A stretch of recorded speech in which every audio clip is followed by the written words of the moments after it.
On a pu quand même voir toute une série de bâtiments qui s'accèdent le long d'une voie, et la voie a plusieurs étages, donc notamment des états 3e siècle empierrés avec de la récupération de monuments antérieurs. Donc ça nous intéressait particulièrement.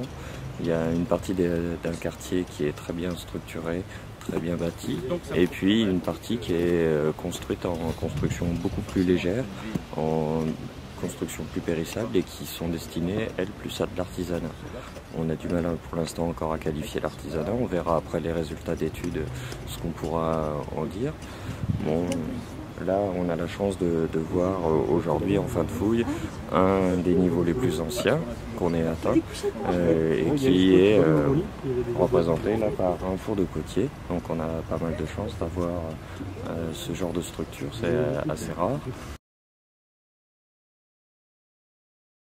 On est déjà sur un site exceptionnel de par son emplacement. Là où on est situé, juste au pied de la cathédrale, au pied de la muraille, sur une vallée, donc sur la vallée du ruisseau d'Isaac. Déjà, l'emplacement est exceptionnel. Ensuite, on a la chance d'avoir une stratigraphie très bien conservée, donc beaucoup d'enchaînements de couches qui représentent chaque époque, qui sont très bien conservées et qu'on a pu fouiller pour partie. Je dis pour partie, puisqu'on était limité par des contraintes de temps, des contraintes de moyens, et puis des contraintes techniques. Donc il y a une partie qu'on ne fouillera pas, qu'on laisse, mais bon, c'est toujours comme ça. C'est toujours frustrant, surtout quand on voit qu'on commence à avoir des éléments très intéressants pour l'histoire. Après, c'est notre métier, on le sait bien, qu'on ne pourra pas tout voir.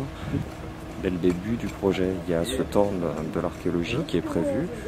Donc là, il a été prévu, il est mis en œuvre. On arrive à la fin de ce temps de l'archéologie, on va passer maintenant au temps de la construction. Il y a une deuxième tranche qui est prévue, étant donné que là, l'ensemble du site va être... il va y avoir une paroi moulée qui va venir enclore le site pour pouvoir construire le bâtiment ultérieur. Et donc tous les vestiges vont être détruits jusqu'à la cote 58 mètres. Et nous, on pourra réintervenir en dessous de la cote des 58 mètres. Donc on essaiera d'intervenir sur les vestiges encore conservés à ce niveau-là. Moi, je suis Manceau. Ça faisait des années que j'en rêvais de ce site. Je suis vraiment content d'avoir participé à ces fouilles parce que c'est une occasion unique de voir sur une aussi grande surface ces vestiges-là. On n'aura pas d'occasion de refaire d'aussi grands sondages, d'aussi grandes fouilles sur le Mans, dans ces mêmes contextes avant des années. Donc pour moi, c'est une énorme chance. Voilà, c'est un vrai bonheur de voir ça.